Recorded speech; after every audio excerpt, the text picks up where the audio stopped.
नमस्कार दोस्तों, 22 फेब 2022 में रशिया और यूक्रेन के बीच में वॉर की शुरुआत हुई।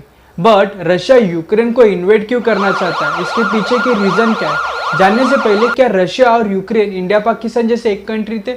अगर एक कंट्री थे तो यूक्रेन को रशिया से इंडिपेंडेंस कैसे मिली? आइए देखते हैं इस वीडियो। रशिया यूक्रेन को इन्वेड क्यों करना चाहता है, जानने के लिए हमें रशिया और यूक्रेन की हिस्ट्री जानना बहुत ज़रूरी। इसकी शुरुआत 1917 में अक्टूबर रिवॉल्यूशन के खत्म होने के बाद हुई थी।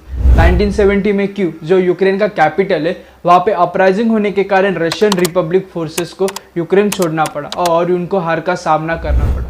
उसके बाद यूक्रेन की सारी सत्ता central Rada of Ukraine government ने अपने हाथों में ली और 22 जनवरी 1918 में fourth universal of Ukraine central counselling political state act के तहत यूक्रेन को इंडिपेंडेंट कंट्री घोषित किया। इस एक्ट के तहत from now the Ukrainian people's republic is becoming self existing, independent and free and has been announce about the desire for peace and all neighbouring state that do not have the right to in its internal affairs.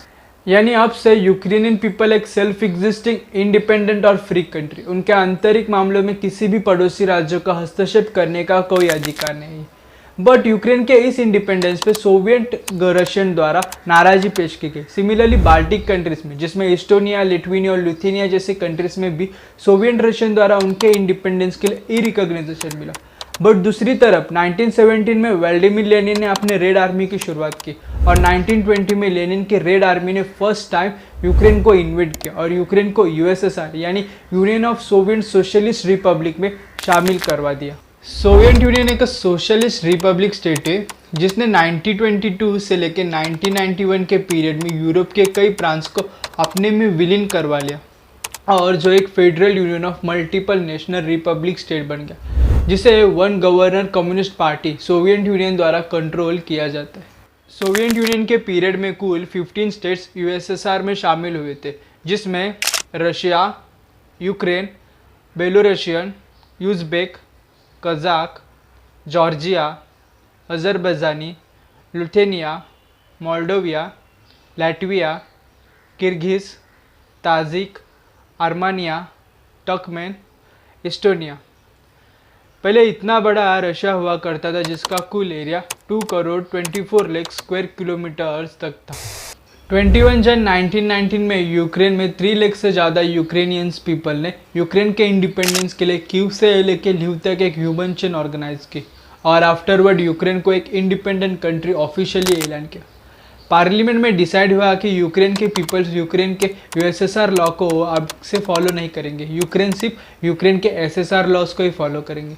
But इसे officially confirmation के लिए Ukraine के parliament के chairman लिनोइड खाविचू द्वारा एक referendum act पास किया था, जिसमें यूक्रेन पीपल्स को यूक्रेन के इंडिपेंडेंस के लिए एस और नोस में वोटिंग करनी थी। इस रेफरेंडम में लिखा गया था कि क्या आप यूक्रेन के इंडिपेंडेंस से सहमत हो, और इस रेफरेंडम को सपोर्ट करने के लिए 3 करोड़ 18 लाख 91,000 से ज़्यादा लोगों ने वोट्स के लिए रजिस्टर किया, यानी कुल 84% पॉपुलेशन ऑफ यूक्रेन।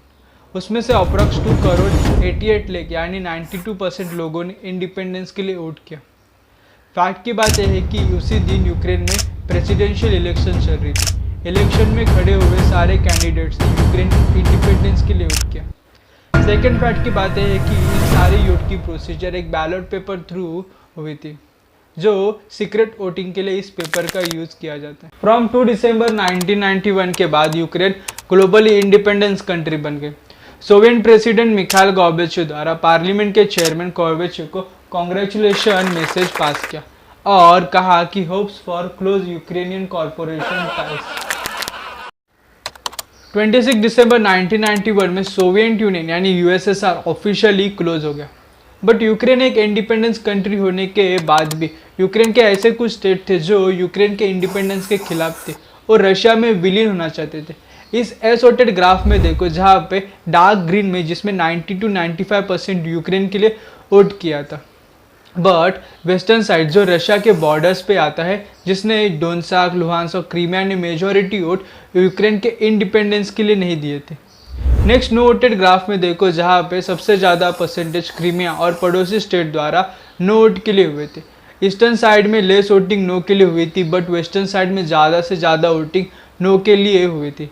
इसी के कारण यूक्रेन एक कंट्री होने के बाद भी ईस्टर्न और वेस्टर्न पार्ट में डिवाइड हो गया था। इसी के कारण सोवियत यूनियन से चलते आए ये रशिया और यूक्रेन के रिलेशनशिप में कठोरता निर्माण हुई और यूक्रेन और रशिया के रिलेशनशिप खराब होने लगे।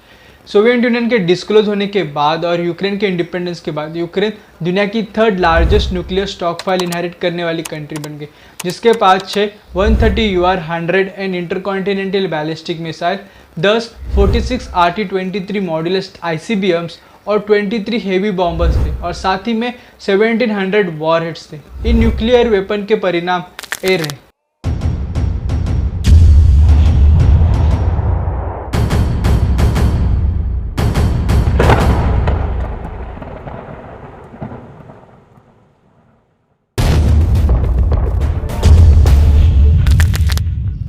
बट 1994 में Budapest memorandum Russia, US, UK और फ्रांस, चाइना ने साइन करने के बाद यूक्रेन ने अपने न्यूक्लियर वेपन्स डिस्ट्रॉय और कुछ न्यूक्लियर वेपन्स रशिया को रिटर्न कर दिए और यूक्रेन ने नॉन प्लोरिफिकेशन ऑफ न्यूक्लियर वेपन यानी NPT को ज्वाइन कर लिया। NPT यानी किसी भी देश में न्यूक्लियर वेपन्स ना होना, नहीं तो आज रशिया और यूक्रेन के वॉर के सिनेरियो कुछ अलग हो सकते थे। वीडियो इन्फॉर्मेटिव लगा तो लाइक, शेयर और सब्सक्राइब करो। मिलते हैं इस वीडियो के नेक्स्ट पार्ट में।